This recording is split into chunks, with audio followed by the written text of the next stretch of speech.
Hello friends, welcome to the Kiran academy YouTube channel. Myself Sonali. So friends, आज हम हमारे series का react के सीरीज का नेक्स्ट वीडियो करने जा रहे हैं। लास्ट वीडियो में हमने रिएक्ट कंपोनेंट को स्टार्ट किया था, उसका ही सेकंड पार्ट आज मैं आपको बताने वाली हूँ। उसमें हमने एक कंपोनेंट क्रिएट किया था, उसके आगे क्या होता है, अभी कितने कंपोनेंट्स हम बना सकते हैं, एक कंपोनेंट से दूसरे कंपोनेंट को हम रेंडर कर सकते हैं क्या, ये सब कुछ आज के सेशन में हम देखेंगे। तो विदाउट वेस्टिंग टाइम हम स्टार्ट करवा देते हैं। चलो हमारे स्क्रीन पे आ जाते हैं गाइज। तो आई होप आपको मेरा स्क्रीन विजिबल है। सो लास्ट सेशन में हमने यहाँ पे एक कंपोनेंट क्रिएट किया था जिसका नाम हमने फर्स्ट रखा था, एक बनाया था यहाँ पे। और फर्स्ट कंपोनेंट पे अगर आप देखेंगे तो यहाँ पे फर्स्ट कंपोनेंट पे हमने सिंपल से दो स्टेटमेंट राइट किए थे और इस फर्स्ट वाले कंपोनेंट को हमने app.jsx से रेंडर करवा लिया था। ये लास्ट वाले सेशन का हमारा पार्ट है। आज हम और दो कंपोनेंट यहाँ पे बनाएंगे और साथ साथ फर्स्ट तो ऑलरेडी रेंडर है, उसके साथ साथ सेकेंड कंपोनेंट को रेंडर करना चाहेंगे एंड थर्ड कंपोनेंट को रेंडर करना चाहेंगे। ठीक है, अलग अलग वे से हम इसको कैसे रेंडर कर सकते हैं, इसका प्रैक्टिकल डेमोन्स्ट्रेशन करते हैं हम लोग। So first of all friends, SRC में हम कंपोनेंट्स को क्रिएट करने जा रहे हैं। तो आप लोगों को एक क्वेश्चन है, आप लोग मुझे बता सकते हैं हाउ टू क्रिएट कंपोनेंट। तो थोड़ा सा याद करो कि कैसे हम कंपोनेंट बनाते थे। लास्ट वाला सेशन आपको मैंने बताया था कि हमने फर्स्ट कंपोनेंट क्रिएट किया था। तो कैसे करेंगे सोचना है गाइज आप लोगों को। 2 सेकेंड का टाइम है और मुझे कमेंट में बताओ आप लोग कंपोनेंट्स हम क्रिएट कैसे करते हैं। आई होप आपने मुझे आंसर दिया होगा कि कंपोनेंट्स कैसे क्रिएट होता है, उसका आंसर कमेंट में आपने जरूर दिया होगा। सो एसआरसी पे हम राइट क्लिक करवाते हैं, न्यू फाइल पे जाते हैं और यहाँ पे मेंशन करते हैं हमारे कंपोनेंट का नेम। सो कंपोनेंट नेम हम दे रहे हैं second.jsx। तो कंपोनेंट का नेम फर्स्ट लेटर हमेशा कैपिटल होना जरूरी है, ये मैंने लास्ट सेशन में बता दिया था। Second dot extension you can write it JS और JSX। सो JSX हमने लिख दिया, दैट्स इट। अभी ये second.jsx है, इसको हम किस कंपोनेंट बना रहे हैं, हम तो फंक्शनल बेस्ड कंपोनेंट ही पढ़ रहे हैं। क्लास बेस में तो हमने अभी स्टार्ट भी नहीं किया। नेक्स्ट सेशन मेरा क्लास बेस पे आने वाला है। तो फंक्शन कंपोनेंट कैसे क्रिएट करते हैं, तो पहला लाइन हम क्या लिखते हैं गाइज, तो पहला लाइन हम यहाँ पे रिएक्ट को इंपोर्ट करना चाहते हैं। सो हमने यहाँ पे रिएक्ट को इंपोर्ट किया, import react from react, that's it. ये हमारा नंबर 1 का स्टेप है। सेकेंड स्टेप क्या होता है, सो सेकेंड स्टेप यहाँ पे है, हम फंक्शनल कंपोनेंट बनाने जा रहे हैं। तो यहाँ पे जावास्क्रिप्ट में जैसे हम फंक्शन बनाते थे वैसे ही बनाना है। सो फंक्शन कीवर्ड राइट करना है and name of your component. तो component name and function name always same. तो हमारे कंपोनेंट का नाम सेकेंड है, तो यहाँ पे आपको लिखना है सेकेंड, दैट्स इट। पैरेंथेसिस देना है एंड कर्ली ब्रैकेट्स। ओके, उसके बाद में क्या होता है गाइस कि कंपोनेंट्स ऑलवेज हमें JSX रिटर्न करता है। तो हम यहाँ पे लिखते हैं रिटर्न पैरेंथेसिस एंड यहां से हम JSX रिटर्न करते हैं, मतलब एक से ज्यादा लाइंस को हम रिटर्न करना चाहते हैं। तो इसके लिए हम यहाँ पे रिएक्ट फ्रैगमेंट राइट करवाते हैं। सो चलो, तो यहाँ पे हम कुछ नहीं, सिंपल से कुछ लाइन करेंगे या कुछ गूगल से छोटा सा पैरा हम यहाँ पे ये करेंगे गाइस। तो यहाँ से हम लॉरेम इप्सम से एक छोटा सा पैरा कॉपी करवा लेते हैं, एक डमी पैरा, और इसको रेंडर करना चाहते हैं हम लोग। यहां से हमने ओपन करवा लिया, ये देखो जस्ट एक पैरा हम लोड करना चाहते हैं, दैट्स इट। बाकी कोई रीजन है ही नहीं। आप नॉर्मल कोई स्टेटमेंट भी यहाँ पे रेंडर कर सकते हैं। तो ये पैरा हमने P में लिख दिया है और ये पैरा को हमने राइट करवा दिया, परफेक्ट। तो लॉरेम का पैराग्राफ हमने यहाँ पे लिख दिया है। और यहाँ पे हमें कैसे समझेगा ये हमारा सेकेंड पैराग्राफ है, तो एक हेडिंग देना चाहते हैं हम लोग कि ताकि समझ में आए कि हमारा पैराग्राफ नंबर 2 है। तो H1 में लिखते हैं हम लोग this is my second component। Okay, एक सिंपल लाइन लिखवा दिया है सेकेंड कंपोनेंट का। तो गाइज यहाँ पे एक पैराग्राफ और एक H1 हमने सेकेंड पैराग्राफ में राइट किया। सिमिलर वे से हम क्या करना चाहते हैं, एक और पैराग्राफ बनाना चाहते हैं, third paragraph, sorry not paragraph, एक कंपोनेंट बनाना चाहते हैं गाइज third.jsx से। तो जैसे आपने सेकेंड के लिए स्टेप्स किए वैसे ही स्टेप्स आपको थर्ड के लिए करना है। सो एसआरसी पे राइट क्लिक करना है, न्यू फाइल पे जाना है और यहाँ पे राइट करना है third.jsx। ठीक है, अभी आप सब लोग बहुत अच्छी तरह से फैमिलियर हो गए कि फंक्शनल कंपोनेंट बनता कैसे है। तो मुझे लगता है आप कोड लिखेंगे और मुझे कमेंट में जरूर देंगे। चलो लिखो गाइज, आप लोग मेरे साथ साथ आप भी ट्राई करेंगे और आपके लैपटॉप पे ये कोड लिखने का जरूर ट्राई करेंगे, या फिर आप कमेंट में लिखो कोड कि हम थर्ड कंपोनेंट बनाएंगे कैसे। So guys first of all पहला हमारा स्टेज है, हमारा पहला स्टेप क्या होता है, रिएक्ट को इंपोर्ट करना। तो रिएक्ट को हमने इंपोर्ट किया। चलो थर्ड कंपोनेंट हम बनाने जा रहे हैं, जैसे हमने सेकंड बनाया, सो फंक्शन थर्ड, करेक्ट।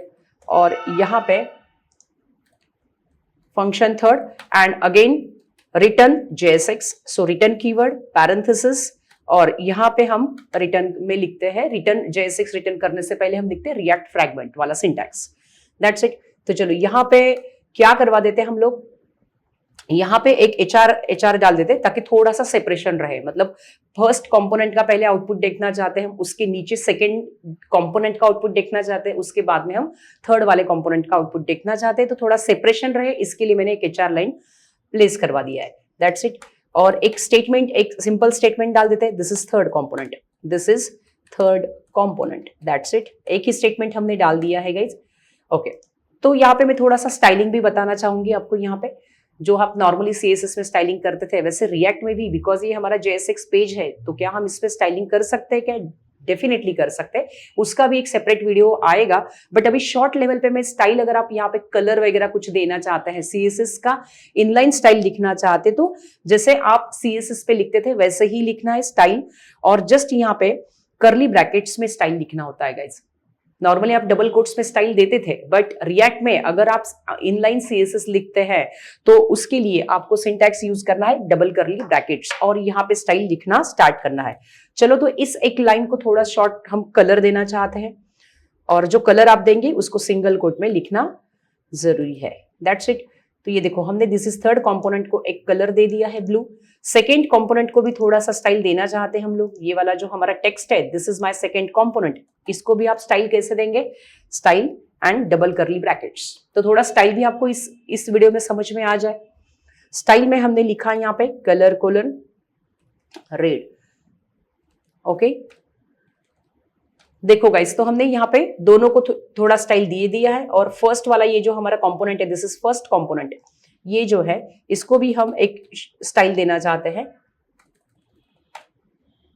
इसको भी हम क्या करवाते हैं गाइस, एक H1 में ही लेना चाहते हैं, ताकि ये सारे जो कंपोनेंट के हेडिंग्स है वो हमारा H1 में आ जाए। इसको भी हम स्टाइल करते हैं, सॉरी फर्स्ट में लिखना चाहते हैं हम लोग style colour colon grey, okay. इसको भी हमने स्टाइल दे दिया है। तो चलो तीनों को हमने स्टाइल प्रोवाइड करवा दिया। देखो अभी हमारा, अगर हम एप्लीकेशन रन करें तो आप बताओ मुझे, यहाँ पे एप्लीकेशन, आप पहले ऐप कंपोनेंट का HTML देखो, यहाँ से हमने गाइस एक ही कंपोनेंट को रेंडर किया है, आप देख पा रहे हैं यहाँ पे हमने यहाँ पे रेंडर क्या किया है, रेंडर तो एक ही कंपोनेंट है, रेंडर हमने क्या किया है, फर्स्ट कंपोनेंट को रेंडर किया है। तो अगर ये एप्लीकेशन में रन करवाने जाऊं तो मुझे फर्स्ट कंपोनेंट ही दिखेगा, बिकॉज यहाँ पे रेंडर तो फर्स्ट कंपोनेंट ही हो रहा है, सेकंड और थर्ड का आउटपुट मुझे दिखता है क्या, चेक करो आप लोग, आप भी सोचो और बताना है मुझे। तो ये ऑलरेडी कंपाइल्ड सक्सेसफुली है। आप आपके एप्लीकेशन में आ जाते हैं, आपके एप्लीकेशन में आते हैं, यहाँ से हम अगर रिफ्रेश करते हैं गाइज तो हमें दिस इज फर्स्ट कंपोनेंट आप यहाँ पे देख पा रहे हैं, जस्ट अ सेकेंड, ये देखो आपको स्क्रीन पे दिखाई दे रहा है, this is first component, perfect. तो सेकंड और थर्ड का तो आउटपुट आया नहीं, बिकॉज सेकंड और थर्ड को भी हमें ऐप से रन करना होगा। तो नॉर्मली सिंटैक्स होता कैसे कि जो कंपोनेंट का आउटपुट आप दिखाना चाहते हैं उसको हम पैरेंट मतलब ऐप कंपोनेंट से हमें रेंडर करना होता है, तभी इन कंपोनेंट का जाके हमें आउटपुट दिखाई देता है। अगर आपको सेकंड का भी आउटपुट दिखाना है तो आप यहाँ पे सेकंड करके कर सकते हैं, सेकंड कंपोनेंट, सेकेंड कंपोनेंट करना है तो सेकेंड को हमें पहले इंपोर्ट भी करना पड़ेगा गाइस। जो कंपोनेंट आप नीचे रेंडर करते हैं उनको इंपोर्ट करना जरूरी है। तो यहां से आप लिखेंगे second from single co dot slash second, okay. चलो यहाँ पे हमें थर्ड वाला कंपोनेंट का भी आउटपुट चाहिए, तो हम यहाँ पे थर्ड को भी रेंडर करवा देंगे, थर्ड ये देखो हमने तीनों कंपोनेंट को यहाँ पे रेंडर करना चाहते हैं, तीनों कंपोनेंट का हम आउटपुट स्क्रीन पे दिखाना चाहते हैं फ्रेंड्स। तो हमने फर्स्ट कंपोनेंट को रेंडर किया, सेकंड को किया, थर्ड को किया। तो हम जितने कंपोनेंट बनाएंगे वो ऐप से ही चलने वाले हैं, ठीक है। अभी देखते हैं हम लोग, अगर यहाँ पे सेकंड में हमने HR दे दिया है क्या, HR लिख देते हैं यहाँ पे, ताकि थोड़ा यहाँ पे भी थोड़ा सेपरेट लाइन आ जाए। HR है और थर्ड पे तो ऑलरेडी HR दिया है, ताकि थोड़ा सब में एक एक हॉरिजॉन्टल लाइन हमें देखने को मिलेगी यहाँ पे। ओके गाइस, तो यहाँ पे imported second was not found आ रहा है। चलो चेक करते हैं कि यहाँ पे एरर क्या है। app.jsx पे आ जाते हैं। ओके, सेकंड को एरर इसके लिए गाइज, हमने कंपोनेंट तो बनाया बट उसको एक्सपोर्ट डिफॉल्ट किया नहीं, क्योंकि कंपोनेंट जब बनाते हैं तो एक्सपोर्ट करना मैंडेटरी है, तभी आप जाके दूसरे इसमें इंपोर्ट कर सकते हैं। तो हम यहीं पे लिखते हैं अभी एक्सपोर्ट डिफॉल्ट। ये हम बार बार भूल जाते हैं, ये देखो मेरे से ही मैंने ही 2 बार मैं यहाँ पे भूल गई हूँ। तो आपको हमेशा जैसे जब भी आप कंपोनेंट बनाते हैं जस्ट उसके पहले लिख दो ना आप एक्सपोर्ट डिफॉल्ट। ये देखो यहाँ पे ही लिख दो आप एक्सपोर्ट डिफॉल्ट, ताकि नीचे हम लिखना भूल जाते हैं। तो यहाँ पे मैंने एक्सपोर्ट डिफॉल्ट करवा दिया। अगेन गाइज थर्ड का भी एक बार क्रॉस चेक करवा दे। देखो थर्ड में भी वही मिस्टेक किया है, तो थर्ड में भी हमें एक्सपोर्ट डिफॉल्ट करना जरूरी है। तो आप इधर ही लिखवा दो एक्सपोर्ट डिफॉल्ट। क्लियर? ये देखो जब आप एक्सपोर्ट डिफॉल्ट करेंगे तभी ये आप में आपका रेंडर हो सकेगा। अभी आप एप्लीकेशन को रेंडर करना है, हम अभी एप्लीकेशन को रेंडर करते हैं और देखते हैं यहाँ पे थर्ड इज नॉट डिफाइंड है। परफेक्ट, तो यहाँ पे एक्सपोर्ट किया बट हमने app.jsx में थर्ड को इंपोर्ट नहीं किया है, ये वाला स्टेप हम मिस आउट किया है। तो थर्ड को हमें यहाँ पे इंपोर्ट करना है। That's it guys. तो इतने सारे स्टेप्स आपको करना है। तो ये तीनों कंपोनेंट को आपको यहाँ पे इंपोर्ट करना है और उन कंपोनेंट पे आपको एक्सपोर्ट डिफॉल्ट लिखना जरूरी है। अभी देखो ये ऐप कंपोनेंट हमारा ब्राउजर पे रेंडर किया जाएगा और इस ब्राउजर पे हमें तीनों कंपोनेंट का आउटपुट आप सब लोग देख पा रहे हैं। परफेक्ट। तो गाइज ये फर्स्ट वाला जो दिख रहा है आपको इस साइड में जो आपको फर्स्ट वाला कंपोनेंट है, this is first component, this is second component and this is third component. तो हमने क्या किया, यहाँ पे एक एप्लीकेशन पे ऐप कंपोनेंट पे हमने तीनों कंपोनेंट का आउटपुट शो करवा दिया है। तो इस तरीके से कर सकते हैं। अनदर वे ये भी हो सकता है कि आप फर्स्ट में से सेकंड को रन करो, सेकंड में से थर्ड को रन करो, ये भी पॉसिबल है। ऐसे मैंडेटरी नहीं कि हमेशा ऐप में से ही करना पड़ेगा। हो सकता है आपने ये जो आपका फर्स्ट कंपोनेंट है गाइस, यहां से आपने सेकंड को रेंडर किया तो भी चल सकता है। ये देखो यहां से हम सेकंड को रेंडर कर सकते हैं और सेकंड कंपोनेंट से हम थर्ड को रेंडर कर सकते हैं। तो मैंने यहाँ पे सेकंड ओपन किया और यहाँ से थर्ड को रेंडर किया। That's it. तो अभी हमें यहाँ पे थर्ड ऑलरेडी इंपोर्टेड है और अगर आप first.jsx में हम जा रहे हैं, जहां से हमने सेकंड को रेंडर किया उसका इंपोर्ट स्टेटमेंट ऊपर है क्या नहीं, जस्ट क्रॉस चेक करना है। तो सेकंड यहाँ पे इंपोर्ट है। Perfect guys. तो अभी app.jsx से हम क्या करेंगे, इन दोनों स्टेटमेंट को रिमूव करवा देंगे। बिकॉज हो कैसे रहा है, ऐप से हमारा फर्स्ट चल रहा है, फर्स्ट से हमारा सेकंड कंपोनेंट रेंडर हो रहा है और सेकंड से हमारा थर्ड कंपोनेंट रेंडर हो रहा है। तो कुछ इस तरीके से भी आप रेंडरिंग कर सकते हैं। Got it. तो मतलब क्या है कि एक कंपोनेंट, आपका जो मेन कंपोनेंट है, जो वो तो पहले ऐप से रेंडर होना जरूरी है और उसके थ्रू आगे वाले आप डिसेंडिंग ऑर्डर में उनको रेंडरिंग कर सकते हैं। चलो तो एक बार करते हैं और इनके रिमूव स्टेटमेंट यहां से तो उनको निकाल दिया, तो उनका इंपोर्ट स्टेटमेंट भी रिमूव करवाते हैं और चेक करते हैं कि हमें आउटपुट दिखाई देता है या नहीं। अभी भी ये हमारा है app.jsx, तो इनको यहां से रिमूव करना है। तो गाइस हमारा अभी कैसे हुआ, ऐप से हमारा फर्स्ट चल रहा है, first.jsx से हम हमारा सेकेंड कंपोनेंट को हमने रेंडर किया, second.jsx से हमने थर्ड वाले कंपोनेंट को रेंडर किया। तो अभी अगर मैं एप्लीकेशन को रन करूं तो मुझे आउटपुट में कोई चेंज नहीं आएगा। देखो अगर हम एप्लीकेशन को रन करते तो हमें एप्लीकेशन में कोई चेंज नहीं है। तो इस तरीके से फ्रेंड्स आप कंपोनेंट्स को रेंडर कर सकते हैं, फंक्शनल बेस्ड कंपोनेंट।